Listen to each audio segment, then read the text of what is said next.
Monsieur le maire, mes chers collègues, c'est avec un profond sentiment de responsabilité et de solidarité que je prends la parole aujourd'hui.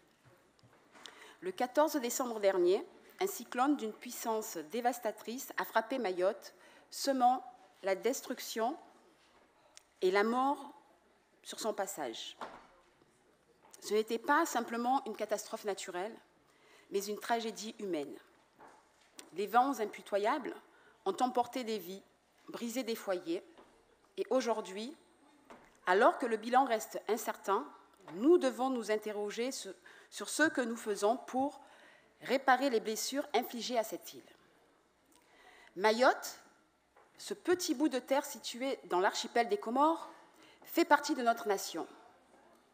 Mais elle est traitée comme un territoire oublié, abandonné dans l'ombre de la République. Mayotte n'est pas un simple point sur une carte. Elle est une partie vivante de notre peuple. Et pourtant, elle est traitée avec l'indifférence que l'on réserve aux nations éloignées, aux peuples oubliés. Les habitants de cette île subissent les conséquences des décennies d'abandon et d'injustice. Ils ne sont pas les premiers à souffrir des effets dévastateurs du changement climatique, mais leur souffrance est exacerbée par un manque criant de soutien de la part de l'État français. L'histoire de Mayotte est celle d'une promesse non tenue. Lors du référendum de 1974, la majorité des Comores s'est prononcée pour l'indépendance, sauf Mayotte. La France a choisi de diviser cet archipel, transformant Mayotte en un territoire français tout en laissant ses habitants dans une pauvreté persistante, sans accès aux services de base, sans infrastructures dignes de ce nom. La France a fait le choix de maintenir Mayotte dans un système néocolonial et aujourd'hui, les cicatrices de ce choix sont visibles dans chaque coin de l'île. La situation actuelle de Mayotte n'est pas un accident, elle est le résultat d'une histoire marquée par des inégalités et des exclusions. Nous ne pouvons plus ignorer cette réalité. Le cyclone Chido est un avertissement, mais il n'est pas trop tard.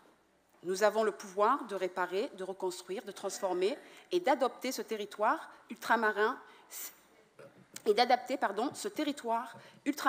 si vulnérable. Mais cela exige une véritable volonté politique, un engagement fort de l'État et surtout une solidarité sincère et durable. La France doit comprendre que Mayotte ne peut pas rester à l'écart de la solidarité nationale. Il ne suffit pas de proposer des aides financières ou des lois d'urgence.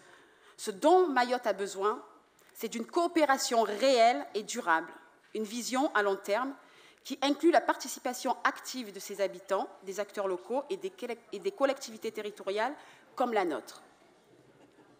Marseille, ville d'accueil et de solidarité, doit prendre toute sa place dans ce processus. Notre ville abrite la plus grande communauté comorienne au monde. Et c'est à travers cette communauté, par ce lien qui nous unit, que nous devons nous engager. Nous ne devons pas simplement envoyer de l'aide, nous devons bâtir ensemble un futur commun, structuré et solide. Un avenir où Mayotte ne sera plus un terrain oublié, mais un véritable acteur au projet républicain. Nous devons rappeler que la dignité humaine ne se limite pas à des mots. Elle se construit dans l'action, dans l'engagement au quotidien à faire mieux, à offrir des opportunités, à réparer les injustices. Si nous voulons être fidèles aux idéaux de notre République, nous devons faire en sorte que Mayotte ne soit plus la dernière roue du carrosse, mais qu'elle occupe une place à part entière dans la nation. C'est ce devoir moral, cette responsabilité que je nous appelle tous à prendre. Il est temps de dépasser les discours, d'agir avec conviction, de répondre à la souffrance de Mayotte, non seulement par des gestes ponctuels, mais par un véritable projet de solidarité, de réconciliation et de justice. Ensemble, nous avons le pouvoir de faire la différence.